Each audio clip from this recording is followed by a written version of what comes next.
ભેગું કરવાની બહુ દોનત નહીં રાખવાની, સેવા કરવાની દોનત રાખજો. ભેગું તો હું કરી આલીશ, જો તમે કરશો તો આટલું થશે, અને હું કરીશ તો સાચું ખોટું.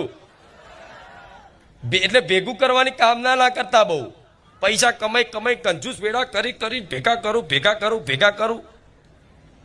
કઈક માણસો દાટીને મરી જાય, એમના છોકરાઓને ના હાલે. એ રૂપિયો એના છોકરાને વાપરવા ના હાલે, હરખો હાલે. એવા ઘણા હોય છે. તો આવો સ્વભાવ હોય તો છોડ દેવો. પૈસા જીવનની આવશ્યકતાની પૂર્તિ માટે એક સાધન છે. જીવન જીવવાનું એક સાધન છે. જીવનના લક્ષ્ય પૈસા નથી. ભગવાન માતાજીની કૃપાથી આપે રૂપિયે જે જરૂરિયાત હશે ને 500ની, તો 500ની જગ્યાએ હું 700 આલીશ, 200 એક્સ્ટ્રા આલીશ. કેવું? 500ની જરૂર હશે તો 200 એક્સ્ટ્રા આલીશ. પણ મારી આ વાત સાંભળતા હોય દરેકને કહીશ કે હા, પૈસા બહુ